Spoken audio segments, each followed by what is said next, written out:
Recording in progress. Okay, so initially, when I put together the calendar for last week, the class I was going to do today was how to develop versatility. I think versatility is an important topic and all that good stuff, so that's why I put this down. However, I did not think all the way ahead when I put together the schedule last week. And I realize now that yesterday was the unofficial opening of California. Okay. And I've gotten a lot of questions. I've gotten a lot of comments, mindset things. I've noticed some things that are slightly concerning. So I decided to change the topic for today's 12:15 class, which was going to be versatility. So we will do versatility next week. Okay, I'll do that for one of my classes next week, because guess what? I have to fill a schedule next week too. So never running out of topics. Okay, so that will be next week. Today, I decided to switch it up and say, California's open, now what? Okay, California's open, now what?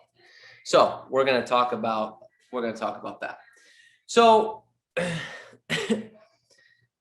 as you know, yesterday was the unofficial opening of California again. Okay, so what does that mean? There's certain rules in place. If you're vaccinated, you can go to certain places without masks. You can go to restaurants. You can go into workplaces. You can go to the grocery store without wearing a mask. If you're not fully vaccinated, you still have to wear a mask. I say that because our office is following the guidelines set forth by California, where is that if you are fully vaccinated, you can go into the office without a mask.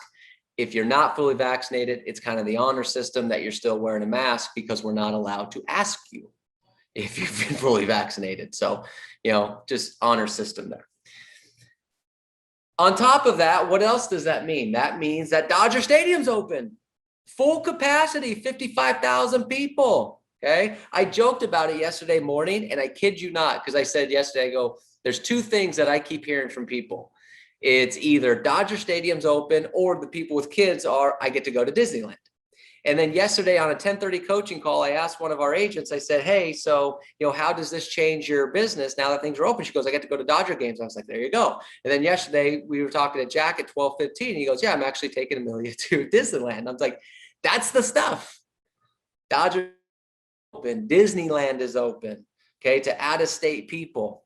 So there's all these things that are open now. I keep getting all these emails, because my wife and I are big fans of going to live music, of all these concerts now coming out, and you can buy tickets and all these other different things. So all this stuff is happening. Now you factor that in with it's June. And every June, whether it's a COVID year or not COVID year, you also have the distraction of it's summer. It's beach season. It's hiking. It's I get to go out and do XXX and X. I can do all these other different things. So you have that factor playing into this of June as well. So you have all this angst of I've been kind of locked in and restricted for a little over a year now, and now I get to go out and play again. And then it's June, so it's summertime. I get to go to the beach. I get to go to hiking. I can go do all these other different things. Restaurants are open. Bars are open. All this wonderful stuff is happening. And that's all great. And let me tell you something, I'm excited to do some of these things as well. Okay. Now, I probably will not rush out to a $55,000 capacity Dodger Stadium today. Okay. Now, one, I'm a Yankee fan, so it's not really a giant reason for me to go to Dodger Stadium, other than I just like baseball. Okay. But you get the point. I'm probably not going to go elbow to elbow at bars today. Okay. Luckily, we're fully stocked at the Hertel house with everything I need. That's a different subject. We'll talk about that another day. Okay. But the point is, you have all these things happening. Open houses. Now you go back to our business. Open houses are back.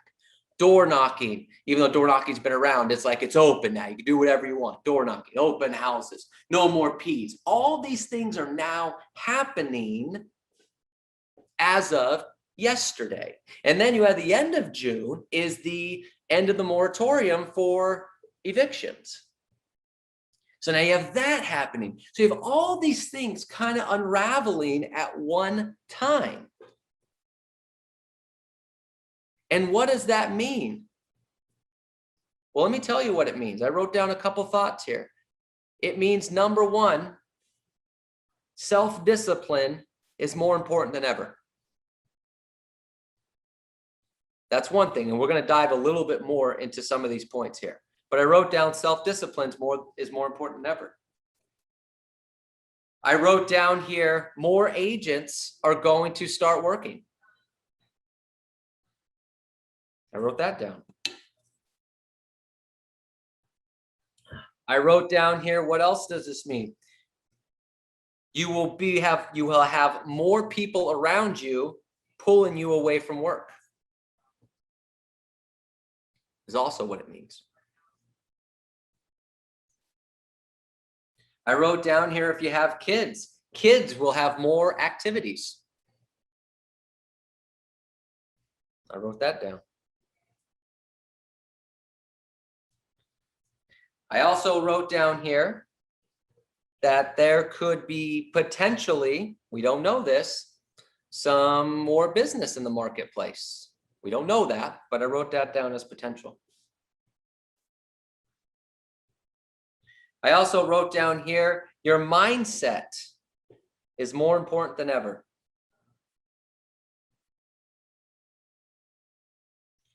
And the other thing I wrote down here is your why is extremely important.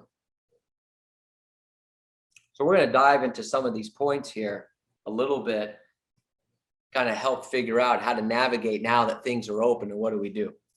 So let me start by saying this, okay? Let me start with this.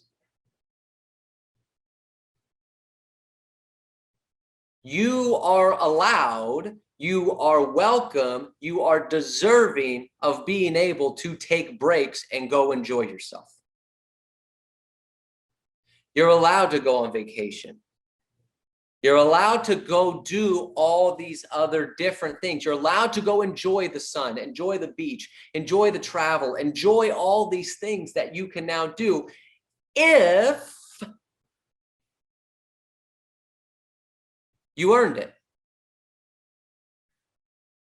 Because I wrote down here, you can't take time off if you did nothing during time on.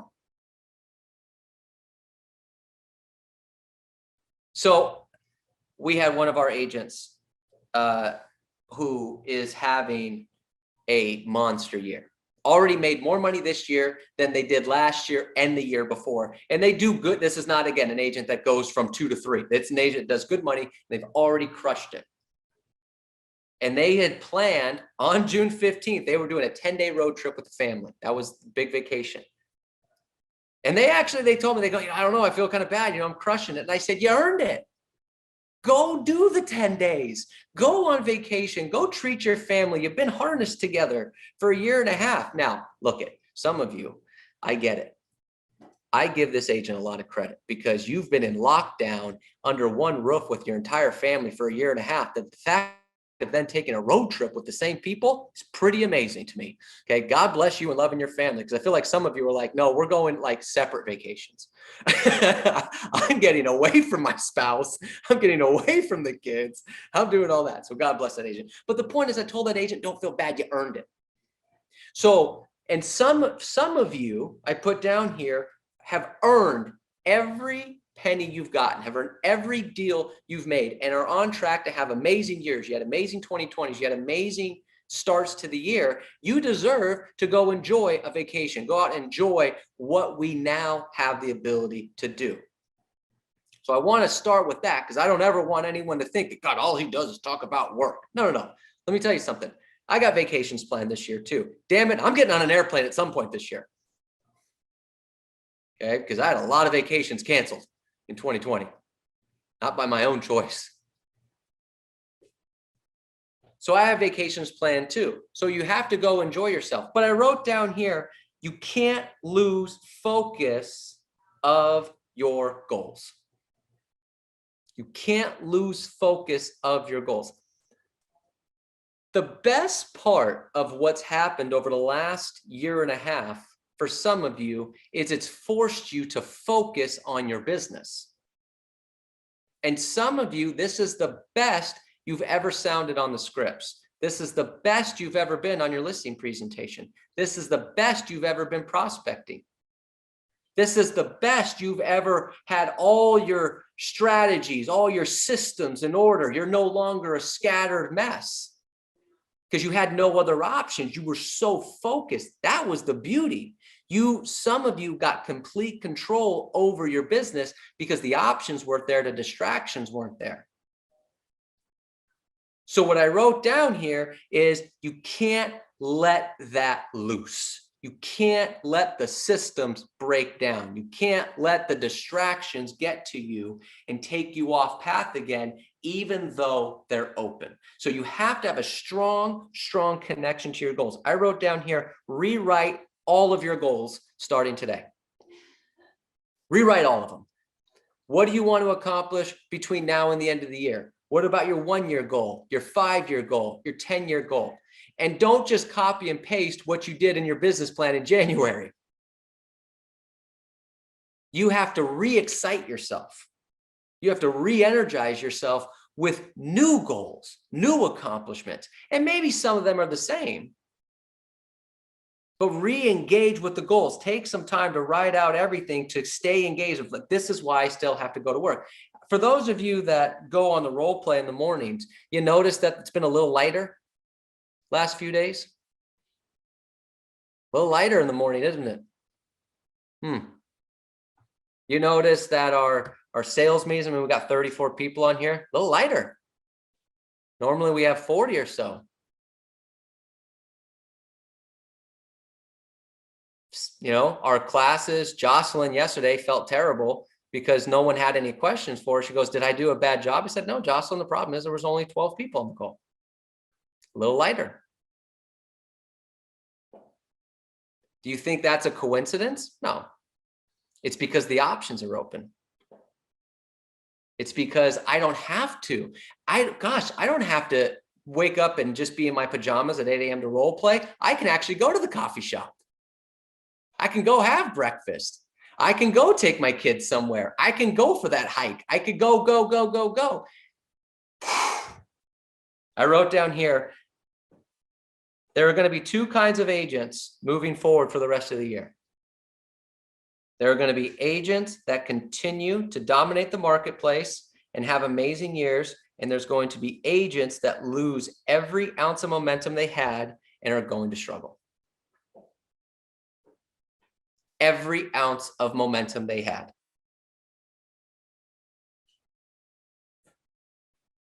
Rewrite your goals. Stay connected to your goals so you stay on track for what you're doing. Make a commitment to yourself that if you've been role playing, you stay role playing. That if you've been prospecting, you keep prospecting. I wrote this down here. More agents that you didn't even know were real estate agents are going to come out of the woodworks. And guess what? They haven't made money in 1.5 years. What kind of agents, when they haven't made money in 1.5 years, what do they tend to do? Be cutthroat, not have integrity. Reduce the commission. Yep. Out, cutthroat, no integrity, cut their commission. I agree. 100%. They haven't made money in 1.5 years. They're going to take listings for $1. You think 1% is low? Maybe agents taking commissions for half. I'll throw in I'll paint your house to throw that in there too. I'll pay for staging. I'll give you kickbacks if you help me, if you use me to buy your house. This is all going to come at a rapid rate. So I wrote down here, you need to know how to overcome commission objections, how to overcome paint my house objections, how to overcome kickback questions, how to overcome the discount cutthroat, no integrity agent. I just got the staging one a moment ago. What's that? I just got the staging one for my lead follow-up, my listing presentation one. The friend agent will be staging and moving. She'll be moving out the stuff herself. Yeah. Oh, there you go. We had one last week where the painting house thing did happen last week. We had an agent going to a listing presentation. They said, yeah, well, we got to paint the house. The agent said they'll come over and paint. I was like, the agent's actually going to come over, get the work clothes on, the paint buckets. It's going to happen. There's going to be more desperate agents. So if you don't commit to working on your skills, if you don't commit to staying on track of your listing presentation, if you don't commit to knowing how to show your value, these crappy, low quality, ridiculous real estate agents are going to get a deal from you. They're not going to get a lot because they're crappy agents, but they're going to get one. And then there's going to be 1,000 of them getting one. And now there's going to be 1,000 deals. Monica, are you going to say something? I was. There was one where the agent cleaned his house, the seller's house. He cleaned his house, but he never ended up listing with her. Because his motivation changed, or he wasn't very motivated. And in talking to him, he said, well, at least I got my house cleaned. I'm like, oh my God. All right. So yeah. I don't know if I have the authority to say this, but I'm going to say it. If any of you clean somebody's house and don't sell the listing, you're fired. Okay. I am calling Cindy and I'm saying, Cindy, remove their license. All right. Hey, Robert. Yeah, Michael. You're gonna start seeing agents at the freeway exits. We say, I take a listing for food.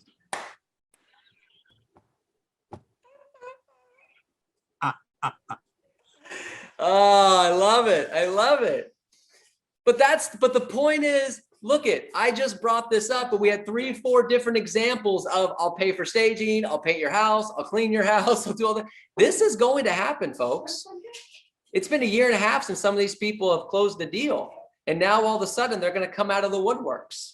Now all of a sudden it's like, oh, open houses are back. Oh, I can do this. And they're going to find something and they're going to pitch it. If you can't overcome it, you're going to lose a deal here and there. So I wrote down here, do you have 4 or 5 different reasons why the seller should choose you over that agent, and can you articulate it clearly? Because the problem you're going to run into is the seller thinks a monkey could sell their house. A seller thinks, why would I mean, there are sellers out there that think, why would yeah, sure, they're only going to charge me 0.5% and they're going to paint my house. I mean, gosh, I keep hearing how hot the market is. Yeah, sure. What do I care? You need to have 4 to 5 reasons as to why they should choose you, and you need to be able to articulate it clearly. So I wrote down here, practice your value proposition. Come up with 4 to 5 reasons as to why they should choose you, and practice being able to articulate that 4 or 5 different reasons as to why they should choose you over that agent, because I'm telling you, this is a real thing. I also wrote down here, you need to have standards of who you work with. You need to have standards of who you work with. Because for some of you, realistically, you don't want to work with a seller that's asking you to paint their house. You want to work with a seller that wants you to clean their house. Okay? So you need to set the right standards for who you want to work with. You need to work on your skills every single day. You need to work on your listing presentation every single day. Remember, Jack said that yesterday. We asked Jack what was one of the reasons that he's been able to exceed and continue to grow his business. And he was talking about the listing presentation. how he committed to really working the listing presentation, that mastermind. We hear that all the time. Mike Ferry says that all the time. Take the listing presentation challenge where you role play or write out your script every day for 30 days.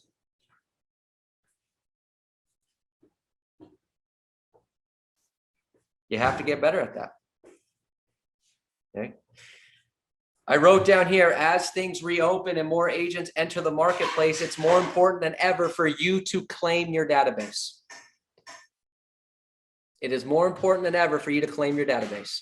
What do I mean by that? Is that everybody in your database needs to be called, text, emailed, mailed, whatever the case may be, because guess what? Cousin Ricky's coming back. Cousin Ricky, who's got a real estate license but hasn't worked in a year and a half, is coming back. And they're going to start having family outings. And if you don't claim your database, if you don't make sure your database knows that, hey, I'm your guy, I'm your gal, then Cousin Ricky's going to get a listing, going to get a buyer in escrow. You have to claim your database. There's going to be other agents doing mailers. They won't call because these agents are crappy agents. They're not going to prospect, but they'll do mailers. And you know what that mailer is going to say? I'm number one. Haven't sold a deal in a year and a half, but somehow they'll be number one. I'll sell your house for 0.5%, 1%. You have to reclaim your database. I wrote down here, it is more important than ever to reclaim your neighborhood.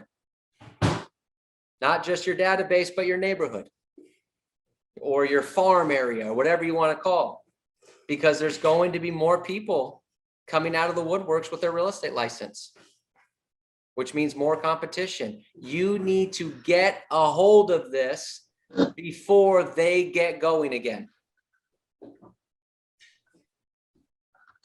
I wrote that down. I wrote down here, you need to get in touch with every absentee owner you can to see if they're going to be interested in selling once the moratorium ends. Once what ends? The eviction moratorium. Oh. So in most of our counties, it might even be a state thing, they haven't been able to evict tenants because of COVID related reasons. Well, that ends June 30th. Are there absentee owners that are waiting to sell when they can get the tenant out? But you should do that now and not on July 1st when everyone else is going to try to do it.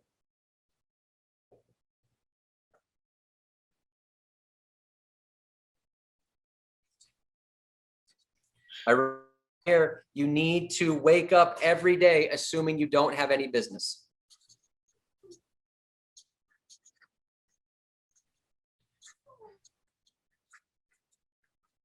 The reason I put that down is because would you agree that it's taking more leads to get, for those of you that have been around for a little bit, is it taking more leads to get escrows than in years before? Would you agree with that? Monica says yes. Josie says yes. It's taking more leads. 4 or 5 years ago, you might say, I need 2 escrows. Great, I need three quality leads. Right now, 2 escrows might take 5, might take 6. Some cases, we have great agents that we've run this number for. They need 8 leads for 2 escrows. Some cases, it might be 10 leads for 1 escrow. So you need to wake up every day assuming you don't have any business because you have to constantly refill the pipeline.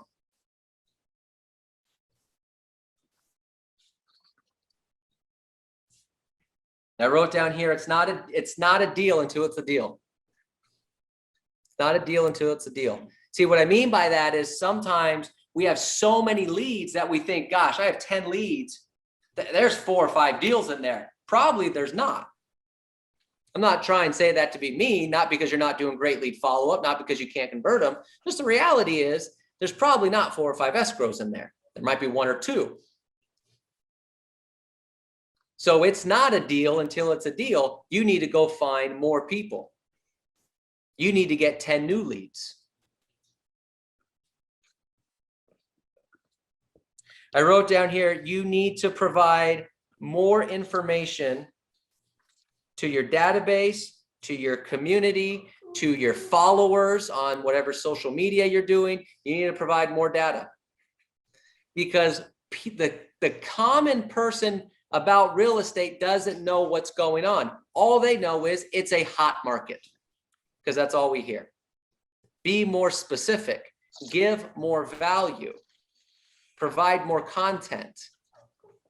Be someone that people want to hear from. So what do I mean by that? Don't just tell them it's a hot market. How many homes have closed in their area? How many have gone pending? What's the average price per square foot compared to last year? What's the average sales price compared to last year? What's the average days on market? Is it down? Is it up? Be more specific. Telling somebody it's a hot market is not as valuable as telling you, hey, I don't know if you know this, but in your area, the average sales price is up 15% and the average days on market's down 42%. Did you know that? Holy crap. No, I didn't know that. Be more specific, provide more value. I wrote down here, go back and look at all your past wins and figure out if there's a trend. Look at all your past deals. Look at all your past appointments. Is there a trend? Were they predominantly people that were retiring? Were they people that were selling and moving up? Were they people that were downsizing? Were they first-time buyers? Was it a certain price point, a certain neighborhood? Find the trends and attack the trend. Downsizing is a trend that I found. Then what I would do is go find a bunch of homes that were bought 20 or more years ago that are 2,500 or more square feet. Have title or somebody create that list, 2,500 square feet or more, bought 20 or more years ago, and call those people and tell them that you're working with people that are downsizing a lot. Because the one thing people want, or the one thing people fear, is missing out. Your job, our job, is to provide hope. Because the seller thinks, well, yeah, but if I sell this house, what am I going to do? But if all of a sudden I tell you, hey, I'm working with a lot of people just like yourself who are taking advantage of this equity and downsizing into a more comfortable place, have you considered doing that? Wow, there's other people doing it? Absolutely. Boom. Now I can get something. Find the trend and attack it. Can you say that one more time? I'm working with a lot of people like yourself who are taking all the equity they've built up over the years to sell this property and downsize into something more comfortable. Have you considered doing that? Because now it's a script that's specific to me, and I have hope because other people are doing it. Find the trend and attack it. I wrote down here, find your weaknesses and get rid of it. But Robert, shouldn't I improve on it? Probably not, because the truth is you've probably had the same weakness for 5 or 6 years. It's time to move on. That's not me being mean. That's me being real. I can't seem to get past that for sale by owner. Then stop calling them. Robert, I really want to get some online leads, but I can't seem to generate any online leads. Stop spending money on it. I don't get any business door knocking. Get on the phone. I don't get any business on the phone. Go on the doors. I don't get any business on the phones or on the doors. Get a plane. Have them ride out in the sky. Call Robert for real estate. But use your name. Don't have them call me. Find your weakness and get rid of it.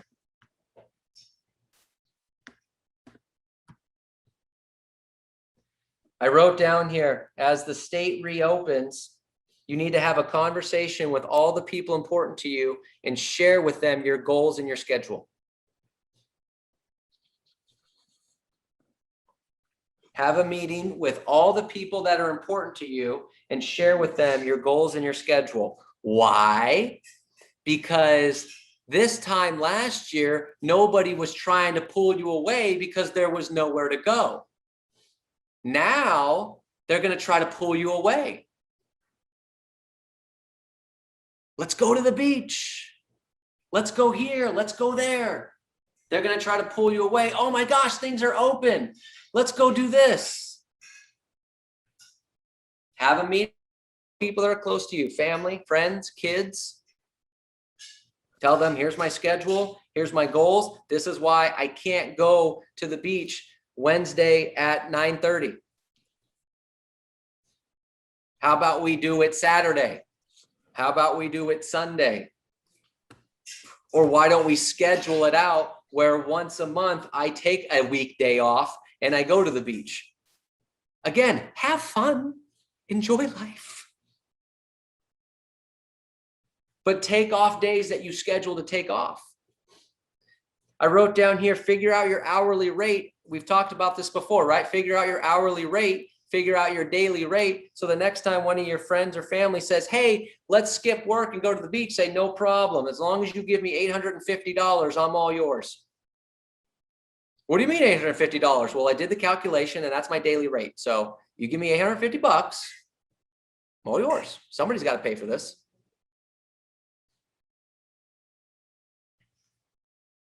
I wrote down here, if you're not in an accountability or mastermind group, find one.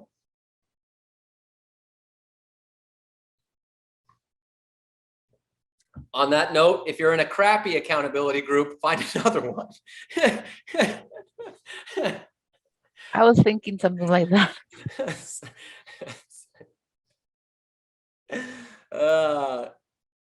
Yeah, I'm in an accountability group, Robert, but they don't ever really hold me accountable. All right, find another one.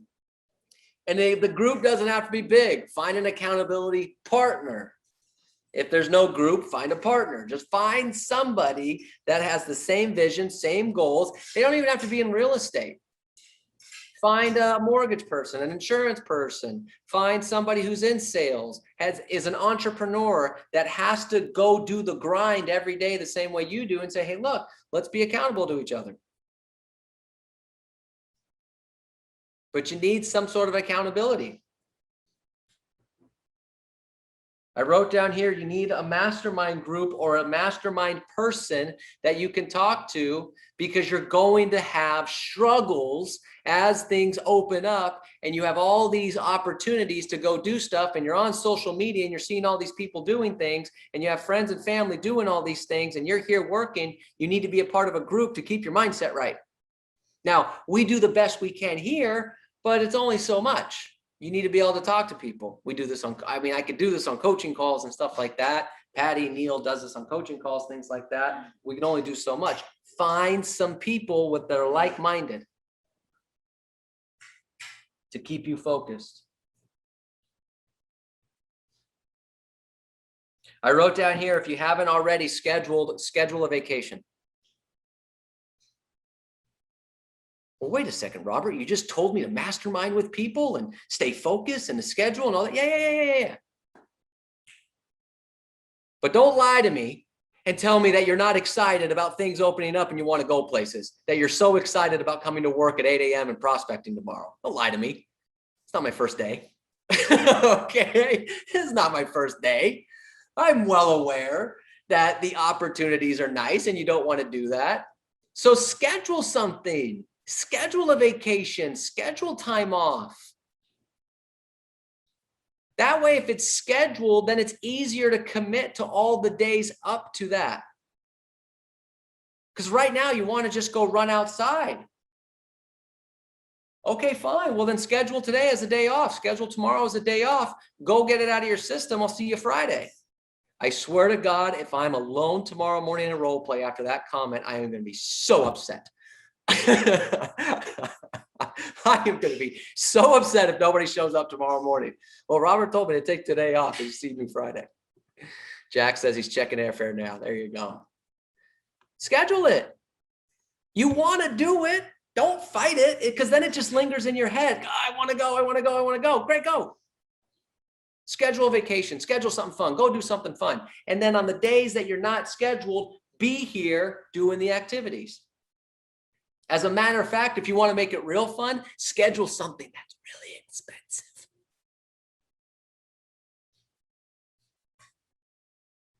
Schedule something in December that's like really expensive.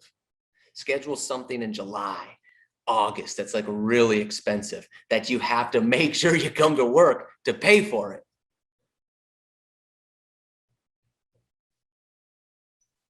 but it is super duper important to have some fun because you're going to fight it. I wrote down here, if you absolutely have to, don't stop working, change your schedule. If you absolutely have to, don't stop working, change your schedule. Here's what I mean. For some of you, we'll take, let's say kids, for example. Some of you might have kids or grandkids that you have to take to school in the morning, or you have to take to soccer practice because now they get to go do that. They have to go do all these activities. Well, Robert, I can't be from 8 to 10. I got to be with the kids, the grandkids. So I guess I have to lower my goals because I'm 2 hours in the morning. Oh no, rearrange your schedule. Don't lower the goals or stop working, rearrange the schedule to still accomplish. Remember, there's 24 hours in a day. 24 hours is a long time to get sleep, to spend time with family, to do whatever kid stuff you have to do whatever family stuff you have to do, and still put in a great work day to go get what you have to accomplish. And if you're having a hard time with that, get with your coach. We'll help you create a schedule.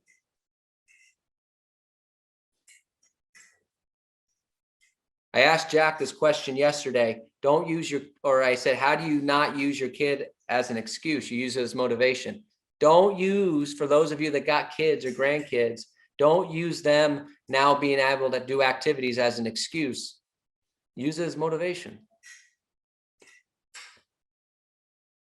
Use it as motivation. Be the hero that they think you already are. They look at you as a hero. Be that hero. Be the one that they look up to and go, man, they're out there doing it every day. They're paying for this. They're doing that. That's what I want to be. I want to be that. They're not sitting on the couch just hanging out. Be that person.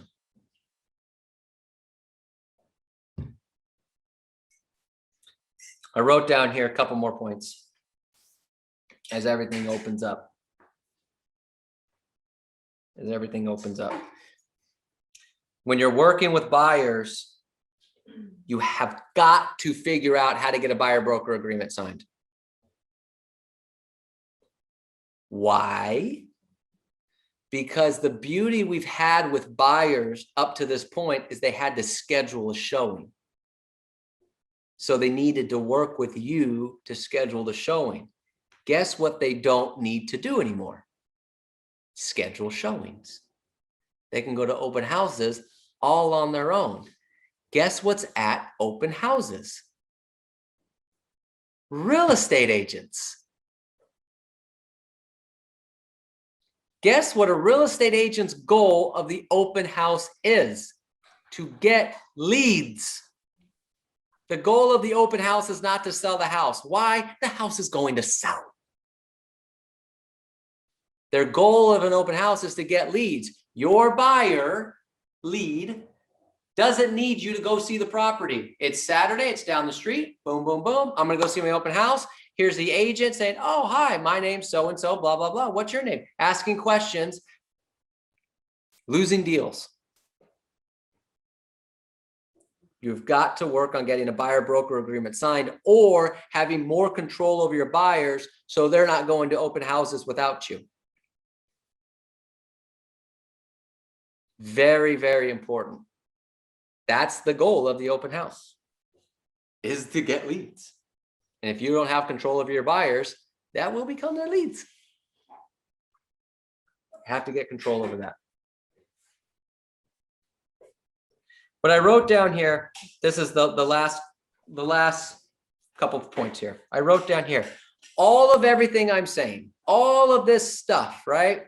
I wrote down here, this is a tremendous opportunity for you to grow. It's a tremendous opportunity for you to grow. And the reason for that, there's a couple of reasons. I wrote down here, whatever excuse you were holding on to is no longer valid. Well, Robert, I'm a door knocker, but I'm scared to go door knocking. Okay. Robert, my whole career, I used to kill open houses. I got a ton of business from open houses. Okay.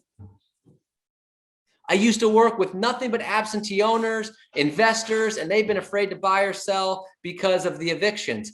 Okay. No more excuses. That's not a bad thing. That's a great thing. I wrote down here, you have more opportunities to connect with people. See, I tend to think that your best asset is when you can get face-to-face with people. Call them on the phone, but schedule something face-to-face. A check-in, a presentation, something face-to-face. And that's been kind of tough recently. Now you have more face-to-face. Now you can do more group activities. Now you can do open house or home buying seminars. Now you can do all these other different things to connect with people face-to-face. You can have a stronger connection. You have more opportunities. The doors are open. Go. Some of you have already been door knocking, but do more door knocking. I understand it's hot. I get that. So my recommendation is don't go for too long. But this is an opportunity now. No more excuses, more chances to be face-to-face with people, more chances to connect with people. There might be more people that want to buy or sell or want to know about the marketplace because now things are more open. You have opportunities to do open houses. If you don't have a listing, find an agent with a listing, ask them if you can do an open house for them. If you have a listing, do an open house. If you don't want to do open houses, please get one of our agents to do an open house for you so they can get some leads. You have so many opportunities now to go do things. This is wonderful. If you stay focused. Because if you don't, your momentum that you've been building, just like a roller coaster, building.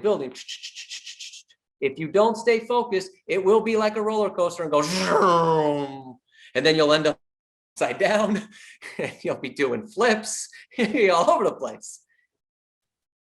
But if not, you can keep the momentum going. I wrote down here, right? Because you can look at this as a disruption. Well, it's a disruption now. Things are open, more agents. I wrote down here, disruptions only disrupt the weak agents. Things are open. I have so many distractions now. No, not for a weak agent. Things are open. Agents are willing to cut commissions. Doesn't matter for a weak agent. It only matters for a weak agent. How do I overcome this? How do I overcome that? I can't overcome this. I can't stay disciplined. I can't do this. That's all weak agent stuff. And damn it, none of you are that. Not a single one of you are that. And if you tell that to your own self, that's bull crap, because none of you are that. Don't let any of this stuff get in your way. Don't let any of the distractions stop you. Nothing can stop you. This is an opportunity. I want you to have fun. I want you to enjoy it. I love the fact that we can go out and do things and have all the wonderful fun that we can have, okay? And go do that. I want you to do all that. I want you to enjoy your life. But I'll tell you what, I wrote this down. This was my last point. All of this stuff is much more enjoyable when you have money. And you have an opportunity to go out there and make a boatload of it between now and the end of the year. So with that being said, let's go out there. Let's crush it. Don't let this be a distraction. Let it be a motivation. Let it be excitement. Let it re-energize you, and go out there and have a powerful, powerful rest of the day, rest of the week, rest of the month, rest of the year. Let's go get it.